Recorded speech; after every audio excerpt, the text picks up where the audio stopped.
Hey guys, as you can see I'm sitting on my couch again, doing a quick recording with my phone. Oh yeah.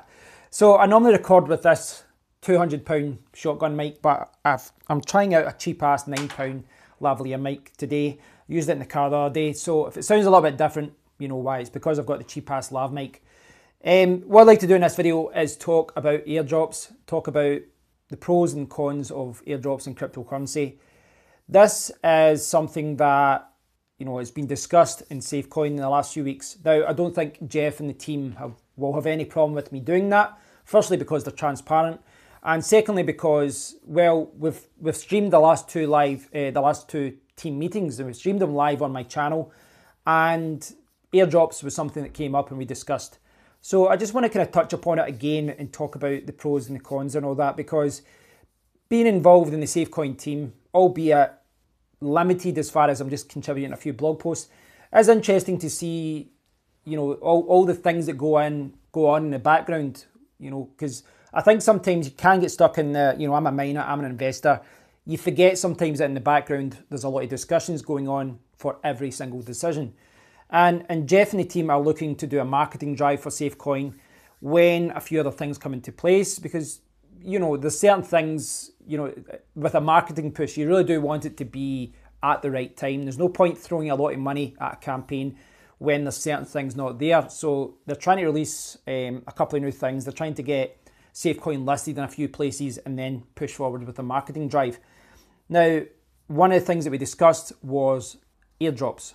Now, I'm not going to say I've not been a fan of them, I've just never got involved. I've never got involved with airdrops. You see them being listed in a lot of new coins. It's like, post your address, we'll send you some coins. It's not something I've really been involved in on any kind of social media platform, Discord or anywhere. I just haven't bothered with it. But they can be effective. If they're done right, they can be effective. And Jeff was telling me about one or two coins that, did a really successful airdrop campaign. And I think SafeCoin's got like 2,000 or so active users. And this other coin, which is fairly new, had I think it was even 70,000 Discord users, which is insane, absolutely insane for them to have such a community, such an early point in the project. So yes, if done right, they can be effective and they can build a community. Now, one of the things you probably saw me talking about in the live stream many times is that we have to look at metrics. And my suggestion was that, right, rather than throw a lot of money at an airdrop or anything like that, why don't we do some small campaigns, and we'll test a campaign on Reddit, Facebook, we'll try airdrops, we'll try lots of different things, and we'll try and get some data or data. I always pronounce it a different way from what other people think. But we try and get some information about what kind of return we would get, because sometimes on paper, when it comes to marketing, some things look like they're going to work and then they don't. And as far as metrics, well, again, this is something I talked about in the live meeting, but when I'm talking about metrics for a marketing campaign, I'm talking about, okay, we do a marketing campaign, we spend a few $1,000s. How is this going to affect the project? Have we seen the hash rate going up? Have we seen more trades on SafeTrade?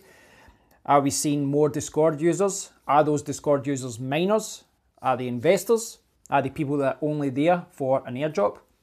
So these are the kind of things you have to try and track. And you've got other things as well. Track YouTube. They've just launched, SafeCoin are launching a SafeCoin YouTube channel. They've got a Twitter account. They've got a Facebook account. They've actually got an Instagram account as well. You want to list all these different things, all these things that are factors in the success of the project, things that you can actually, track. For me as a miner, I'm looking at the hash rate, network hash rate, the number of total miners, who's selling the coins as far as liquidity goes on the SafeTrade exchange. So these are the kind of things you can track. And one of the criticisms of airdrops is that there's a lot of people who basically jump from coin to coin to coin to coin, just getting airdrop coins, and either hold them or just sell them immediately. And these people just go from project to project to project. They just, they search for airdrops on Twitter, Facebook, whatever, and they just go, they get the free coins, and then they disappear.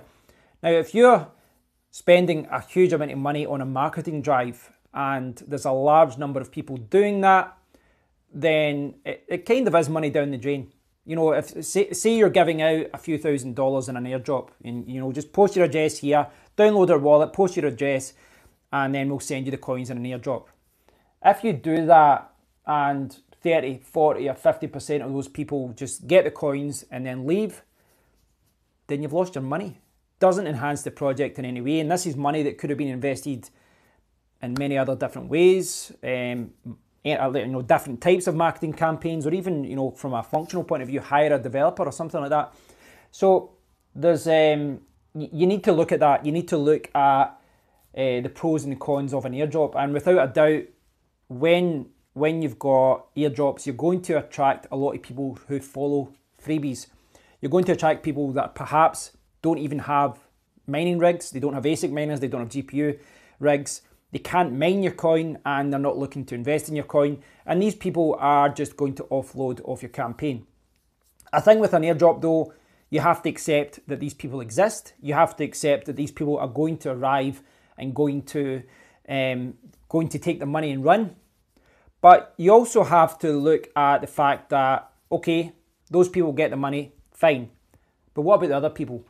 What about the other people that, you know, that perhaps turn up for the airdrop?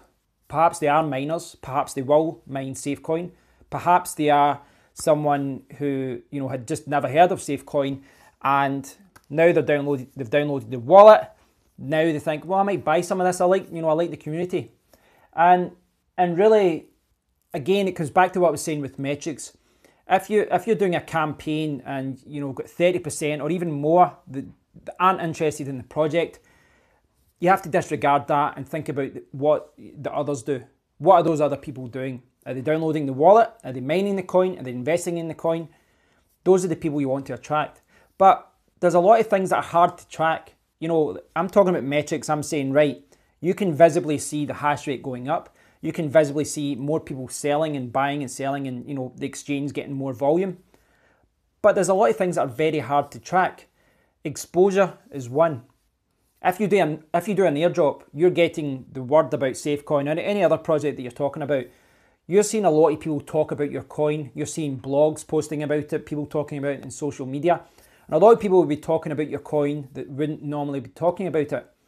And it's kind of hard to track that kind of thing. And I know this myself. You know, take my YouTube channel, for example. I can look at analytics. I can look at how people found videos with, you know, in the analytics area. Look at the keywords that people use to find my videos, and I can say, oh, right, okay, that's how they found me. I can track things like that. But what if someone's in a forum and they say, oh, check out, you know, Kev's crypto channel, check out that. I never paid for that. I never, you know, tried to do that. But there's always this, you know, outside part. It's kind of intangible and it's hard to track. And this is where exposure comes through. Once you get a little bit of exposure out there, a lot of people will be talking about your coin that you might not have, you know, thought about. Now, if you do get some of these offloaders, and you could say, well, you know, they're just taking the coins and they're running away. But what if those people tell other people, and what if those people post it on a blog that someone else, you know, is following? And what if they post it in their Twitter account or Facebook account? And what if one of the people following that account does want to mine SafeCoin or does want to buy SafeCoin? And again, back down to metrics. What I'd like to see for the SafeCoin team is to do a little test or even a series of tests with airdrops, see what happens. And you know, because you can spend too much time going back and forth. Oh, we could do this, we could do that. Test it. Let's see what happens. Throw some money at it. We'll see what goes up. Do we see discussions going up? We see more people talking? Are we seeing more people joining the community? What are we seeing? Are we seeing any tangible benefits from this airdrop? But then we have to look at, you know, is there search engine benefits? Are people linking to the SafeCoin website and all that? I think that for me, coming from my background working online, I want to see metrics. I want to see, you know, information that I can track. I can see these things. I can track them. I can put it in a spreadsheet and I can link it. Okay, when we spent this amount of money, we saw this, you know, increase in Twitter followers and YouTube followers. The hash rate went up by this amount. So therefore, if we do 5 times or 10 times, then we can expect you know, A, B, C. There's never any guarantee with that kind of thing, but I think if you've got a little bit of sample data, you can maybe get a better picture of what's going to happen when you do a bigger marketing drive. Airdrops can attract a lot of freeloaders. They can attract a huge number of people that just aren't interested in the project, people that aren't going to mine the coin, people that just aren't going to buy the coin, they just want something free, and then they're going to go away to the next project that gives them something for free. But what you're looking for from a team's perspective is to try and get a rub. You know, try and get a rub from those people. Try and ride the wave of exposure that you can maybe get out of an airdrop.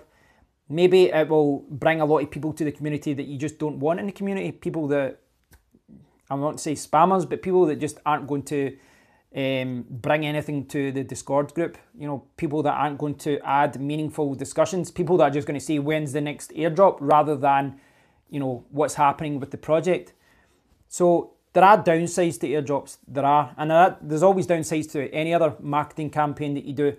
But I think that this is an area that the team should explore. We should see how it goes.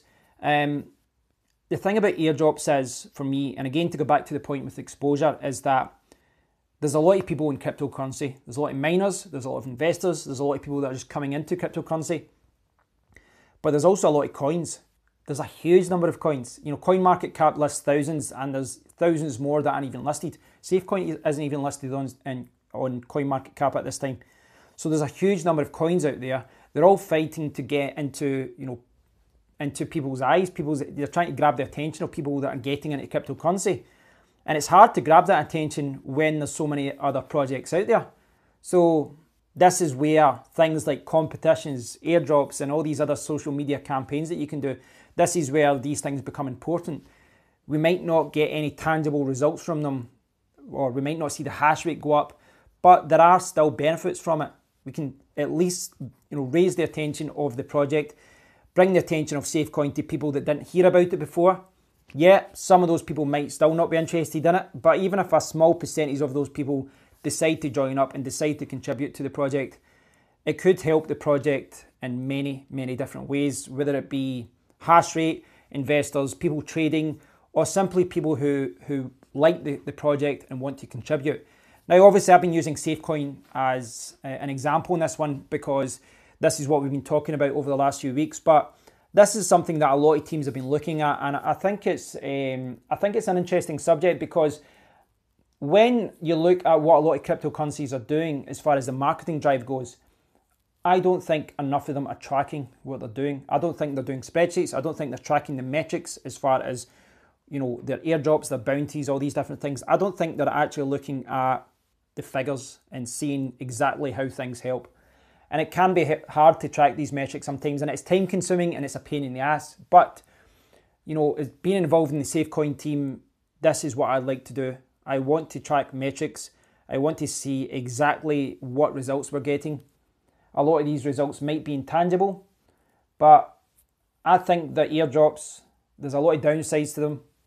There's a lot of freeloaders that are going to arrive, but I think it would be an interesting thing to try, and I think that could be a lot of benefits to it, at the very least from, you know, from the point of view that we're trying to expose the coin to a lot of people that simply don't know about the project. So yeah, I'll let you guys know how this develops. I'm sure you guys have, you know, a lot of you have followed the team meetings over the last few weeks. It's a very interesting subject. It's something that I think when we do these competitions and airdrops, I think we will get some aspects of it very wrong.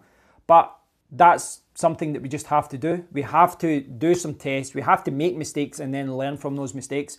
So it's going to be interesting to see what happens over the next few weeks with it. I'm going to speak to Jeff and the team about this. I'd like to do some trials with this and see how it goes on, even on a limited basis to see how it works. But I'd love to hear your view on this, guys. As always, let me know what you think about it. Do you participate in airdrops? What's your thoughts on them? Do you feel that the negatives outweigh any positives that they bring? Or is it a necessary thing that you have to do in a project if you want to raise exposure and bring more eyes to the project? We shall see. Let me know what you think anyway, guys. Thanks for watching, and I'll speak to you all in the next one. Cheers.